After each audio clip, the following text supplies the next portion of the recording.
itu adalah adanya ujian. Selama kita hidup, selama itulah kita akan diuji. Dan ujian dalam kehidupan kita itu hanya ada dua. Perhatikan firman Allah di surat Al-Anbiya ayat 35 ini. A'udzubillahi minasyaitonirrajim. Bismillahirrahmanirrahim. Kullu nafsin dha'iqatul maut. Wa nabluukum bisyarri wal khairi fitnah. Wa ilaina turja'un. Kata Allah, setiap yang bernafas, setiap yang berjiwa, setiap yang hidup pasti akan berjumpa dengan yang namanya kematian. Selama dia hidup, maka Allah akan menguji mereka semua dengan bisyarri, sesuatu yang buruk, sesuatu yang tidak menyenangkan, wal khairi, Allah hadirkan sesuatu yang membahagiakan, sesuatu yang baik. Sebagai apa? Fitnah, sebagai ujian untuk kamu sekalian. Wa ilaina turja'un. Dan ketahuilah bahwa sesungguhnya hanya kepada kamilah, kata Allah, engkau akan dikembalikan. Ujung kehidupan kita, hadirin yang dirahmati Allah, adalah kematian kita. Tapi sebelum kita berjumpa dengan yang namanya kematian, maka kita akan hidup di kehidupan dunia ini dengan dinamika ujian-ujian yang akan Allah hadirkan dalam kehidupan kita. Dan ujian kebaikan atau keburukan, kebahagiaan atau kesedihan, itulah yang digilirkan dalam kehidupan kita selama kita hidup di dunia. Nikmat, musibah, sehat, sakit, lapang, sempit, kaya, miskin, atau cukup. Ada saat kita mendapatkan, ada saat kita kehilangan. Ada saat bisnis kita untung, tapi ada saat bisnis usaha kita rugi. Ada saat tertawa, tapi ada saat kita menangis. Ada saat kita dihormati, dimuliakan, dihargai, tapi ada saat kita akan dihina, dicaci maki, dibully, dan segala macamnya. Itulah dinamika dalam kehidupan kita yang kalau kita maknai, itu adalah ujian-ujian yang Allah hadirkan dalam kehidupan kita. Maka pesannya sederhana sekali. Siapapun di antara hadirin sekalian yang hari ini sedang dianugerahkan kebahagiaan, kebaikan, jangan sombong dengan keadaan itu. Karena barangkali besok lusa kita akan mendapatkan sesuatu yang tidak menyenangkan, sehingga membuat kita merasa terluka dengan keadaan itu. Hari ini yang diberikan harta dunia, diberikan pangkat jabatan, diberikan sesuatu yang mewah, megah, ada segala macam dalam kehidupan. Jangan sombong. Besok lusa barangkali kita akan kehilangan segalanya. Begitupun seterusnya. Siapapun di antara kita yang hari ini sedang disapa dengan kesedihan, dengan sakit, dengan kerugian, dengan sesuatu yang menyakitkan, menyedihkan, maka jangan putus asa, jangan frustasi. Karena pertolongan Allah luas, inayah Allah senantiasa bersama dengan kita, dan kita masih diberikan kesempatan oleh Allah Subhanahu wa ta'ala dengan rahmatnya, dengan kasih sayangnya, untuk senantiasa menjalani kehidupan kita walaupun sulit, walaupun di tengah kondisi sedih, terluka, sakit, dan segala macamnya, kita masih bisa mendapatkan kebaikan di hadapan Allah Subhanahu wa ta'ala. Maka perhatikan sabda Nabi Muhammad SAW berikut ini. Kata baginda Nabi dalam satu hadisnya, ajaban li amril mu'min, sungguh menakjubkan, mengagumkan keadaan orang yang beriman itu. Kenapa? Inna amrahu kullahu lahu khair. sesungguhnya perkara yang datang bagi orang beriman itu semuanya baik. Jadi bagi orang beriman semuanya baik. Dan tidak ada satupun yang mendapatkan kebaikan itu kecuali orang beriman. Ahilman, bagaimana keadaan orang beriman itu? In asobathu sarra'u syakara. Jika dia mendapatkan kebahagiaan, maka dia bersyukur. Fakana khairullah, karena itu baik baginya. Wa in asobathu dharra'u sobara.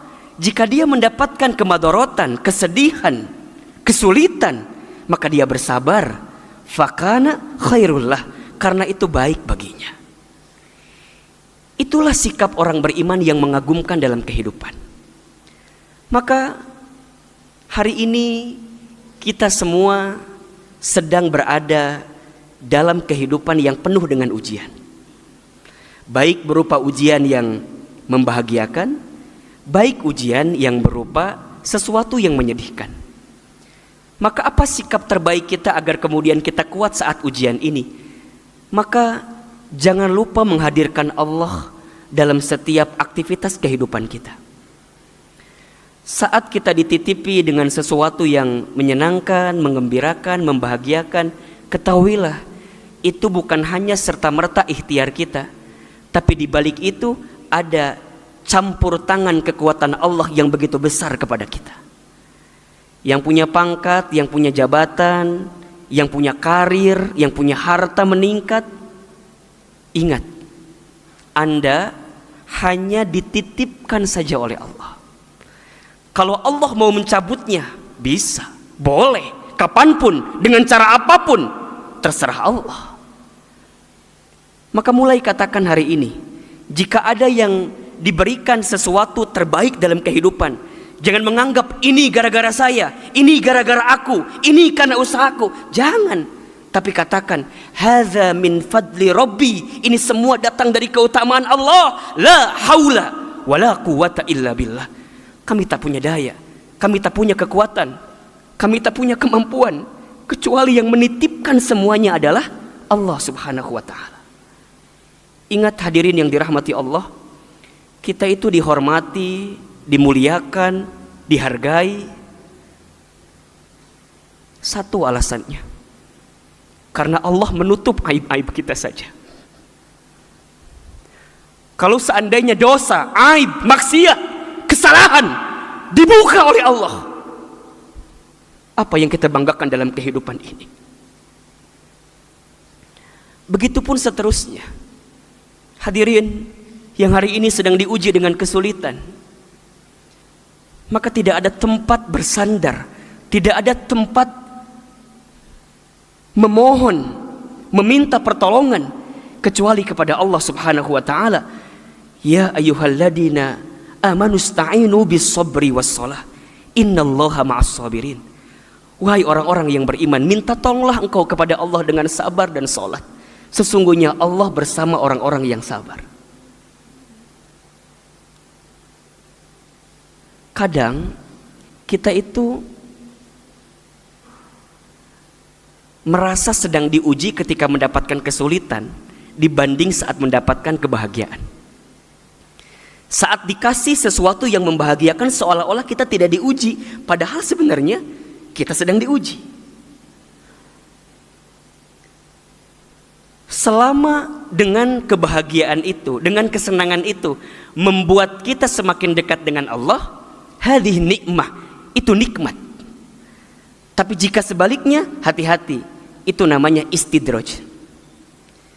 Jadi kalau dengan pangkat, jabatan, posisi, karir, harta, kesehatan, semua yang membahagiakan tidak membuat kita semakin dekat dengan Allah, hati-hati, khawatirnya itu bukan nikmat, tapi itu adalah istidraj.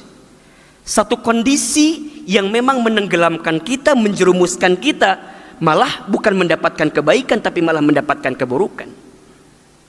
Maka oleh karena itu, teruslah mendekat taat kepada Allah ketika kita diberikan kebahagiaan.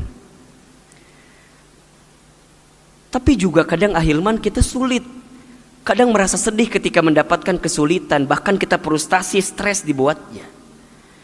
Maka bagaimana caranya, sikapnya agar kita kuat dengan ujian kesulitan itu? Caranya adalah berusahalah untuk belajar husnuzon kepada Allah dengan segala ketentuan. Hadirin yang dirahmati Allah, yakini bahwa apa yang Allah hadirkan di dalam kehidupan kita itu adalah yang terbaik dalam pandangan Allah Subhanahu wa taala. Perhatikan firman Allah di surat Al-Baqarah ayat 216. Wa asa an takrahu syai'an wa huwa khairul lakum wa asa an tuhibbu syai'an wa huwa syarrul lakum wallahu ya'lamu wa antum la ta'lamun. Bisa jadi, boleh jadi engkau membenci sesuatu padahal itu amat baik bagimu. Boleh jadi engkau menyukai sesuatu padahal itu amat buruk bagimu. Allah mengetahui sedangkan kamu tidak mengetahuinya. Hadirin, jangan pernah memandang sesuatu dalam kehidupan kita berdasarkan logika kita saja, berdasarkan pandangan manusia saja yang barangkali kita terbatas pandangannya. Tapi selalulah meyakini bahwa apa yang Allah hadirkan itu yang terbaik dalam kehidupan kita. Begitupun kita harus yakin bahwa la yukallifullahu nafsan illa wus'aha. Tidak akan mungkin Allah membebani setiap manusia kecuali Allah tahu manusia itu mampu menerima beban itu. Allah sudah mengukur, menakar kemampuan kita untuk menanggung setiap kesulitan itu. Dan percayalah juga bahwa fa inna ma'al usri yusra, inna ma'al usri yusra. Maka sesungguhnya bersama kesulitan itu ada kemudahan. Sesungguhnya bersama kesulitan itu ada kemudahan. Maka bagi orang beriman, saat dia ditempa dengan musibah, ujian, cobaan, kesulitan, maka dia akan husnuzon dengan kejadian itu. Barangkali itulah cara Allah untuk meningkatkan derajat kehidupannya. Cara Allah untuk membuat dia naik kelas dalam hidupnya. Asal sikap yang dihadirkan benar. Ikhtiar sebagai manusia biasa jalan terus. Tapi ingat, semua yang mengatur kehidupan kita adalah Allah Subhanahu wa ta'ala. Di tengah pandemi COVID-19, kondisi kita bisa dikatakan sulit, iya. Apa yang bisa kita ikhtiarkan? 3M, jangan sampai lupa. Menggunakan masker, mencuci tangan dengan sabun, menjaga jarak, itu ikhtiar. Tapi jangan lupa, di balik itu semua, sebelum itu ada 2B dulu barangkali. B yang pertama adalah berdoa kepada Allah. Dan B yang kedua, bertawakal terus kepada Allah. Ikhtiarnya sudah, doanya sudah, apapun hasilnya, hanyalah Allah yang menentukan. Hidup kita, mati kita adalah Allah yang menentukan. Karena pandemi ada yang usahanya mungkin terdampak luar biasa. Tidak usah stres, tidak usah frustasi. Tetap ikhtiar, mencari ide, mencari peluang, mencari pemikiran. Kira-kira bagaimana nih agar bisnis usaha kita tetap berjalan. Tapi itu kan hanya ikhtiar dunia gitu, hanya ikhtiar bumi. Jangan lupakan di balik itu ada ikhtiar memohon kepada Allah. Salat tahajudnya, salat duhanya, infak sedekahnya, baca Qur'annya harus menjadi senjata terbaik di tengah kondisi seperti ini. Tentu kalau yang wajib tidak usah disebutkan lagi, itu pasti. Tapi hal-hal yang membuat kita semakin dicintai oleh Allah, justru itulah keadaan terbaik kita dalam kehidupan ini. Maka hadirin yang dirahmati Allah, percayalah, jika kita diberikan skenario hidup apapun itu, baik itu kebahagiaan, baik itu kesedihan, selama skenario itu membuat kita semakin dekat dengan Allah, maka itu kebaikan.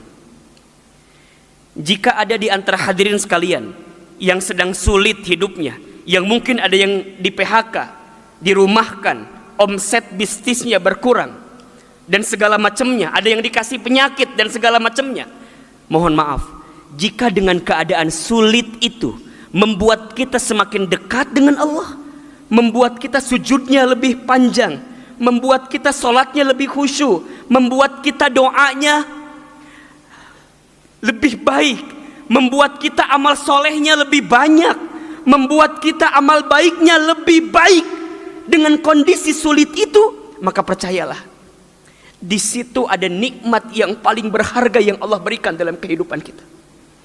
Kalau dalam doa bisa menangis, kalau dalam sholat bisa lebih khusyuk, kalau dengan kondisi ini bisa membuat baca Quran kita lebih banyak, lebih panjang, dan lebih sering, itu keadaan yang jauh lebih baik daripada keadaan yang melimpah tapi jauh dari Allah Subhanahu wa ta'ala. Maka oleh karena itu, percayalah badai pasti berlalu, percayalah hujan pasti reda, percayalah masalah yang datang dalam kehidupan kita pasti akan ada usainya. Tinggal pertanyaannya adalah, bagaimana cara kita semakin mendekatkan diri kepada Allah Subhanahu wa ta'ala di sisa usia kehidupan kita yang masih Allah berikan ini. Mudah-mudahan bermanfaat. Barakallahu li wa lakum fil Qur'anil Karim wa nafa'ani wa iyyakum bima fihi minal ayati wa dzikril hakim. Innahu huwas samiul alim.